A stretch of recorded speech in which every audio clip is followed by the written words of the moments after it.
Okay, so let's talk about how we're going to get started with our scarecrow. So you can see here, I made a light sketch of my scarecrow. So you can see in this one, I did his face, I added a hat, all very simple lines, and I'm going to show you how we put them together.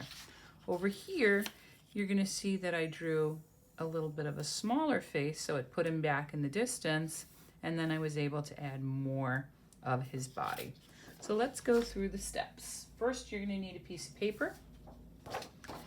And I always like to draw in pencil first, just to make sure I get my details right. And it makes me feel a little more comfortable. So if you're more comfortable drawing in pencil first, that's great. So first thing you want to do is you want to draw a big letter U. Look at how my U is going to fill the page. Before you actually draw your U, try to get your hand loosened up, because a lot of times we hold our pencil so tight that we end up making smaller lines and shapes. Right now we almost want to get our whole arm involved. So I'm going to start with, I'm going to switch to the Sharpie so you can see. First I practice before I draw, and then when I feel like I have a good shape, a big letter U. And when you make that U, don't worry if it's not perfect. A scarecrow is not a perfect thing.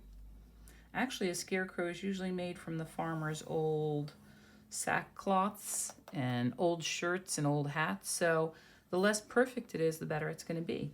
So now for the hat, it's going to be like a giant stretched out C across the top of his head. So I'm going to go like this. Oh, and it's backwards. Curve around like that. And now it looks like the rim of his hat. That makes his head look rounded. And now for the top of his hat, you can make it just go up and over. You can make it like a rectangle. You could make it squishy because it's an old hat. I'm just going to go like this for his hat. There it is.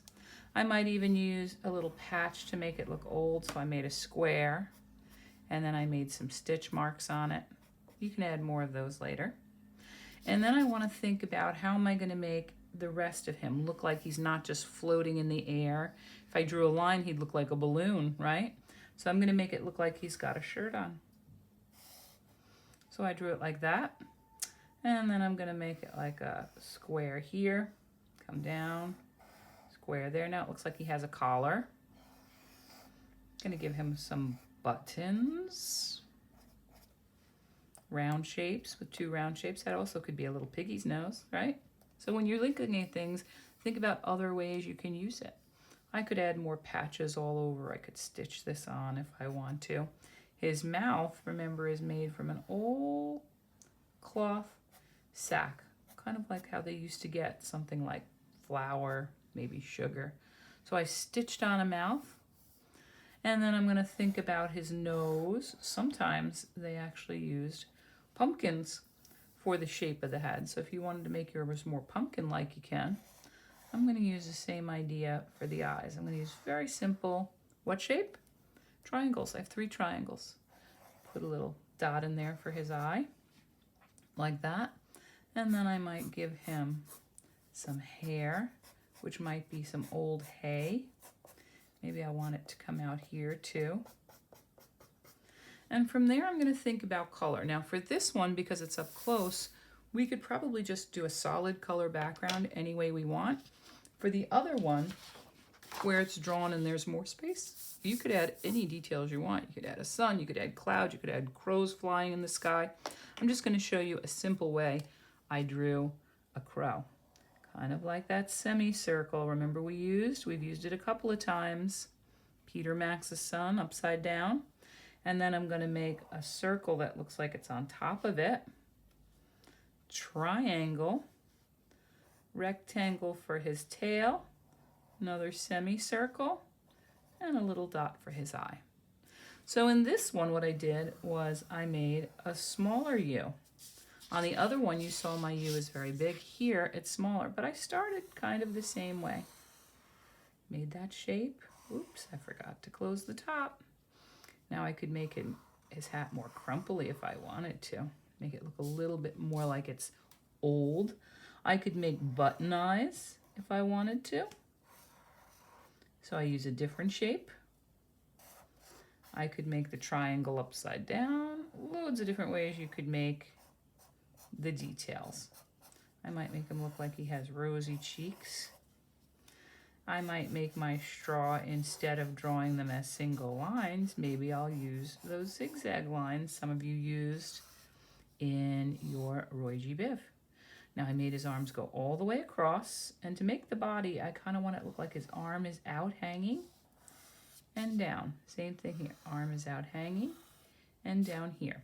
And from here, you can decorate it any way you want. Oh, I'm gonna give him some zigzag hair here too. Okay? All right, so let me just show you these wonderful little tools I have in case somebody's looking to buy you a present for your birthday or some other time coming up. They're called gel sticks. And if your moms or dads or people you work with on art do not want to use paint or cannot use paint, these are a nice little tool called King Art gel sticks. I ordered them and I got them, and I wanted to show you how they work. So let's take a color. I'm going to take the orange.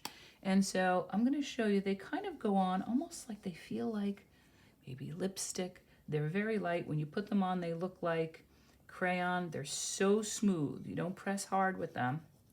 So smooth. And you can color with them. And I wouldn't color with them like a crayon. I would color with them in a different way. I want you to see how this is going to work. I'm going to make some just squiggles here so you can see. And now when I color it in, if I take my brush and my water, this really transforms them into paint. So let's say somebody doesn't want to paint in their house. This is a great way to get paint in a stick. And you can do it like this, sort of like our markers, but they're just a little bit smoother. Nice little texture. Take it with you. You're going on vacation. You want something to do, keep you busy. This is a nice way to create paint. They're called gel sticks. And just something to try if you're looking for something different in art to experiment with. And you can fill in coloring. Now, one of the things I did want to say is don't just color your scarecrow, color the background as well. It's going to really make your scarecrow the star of your piece, okay? Have fun.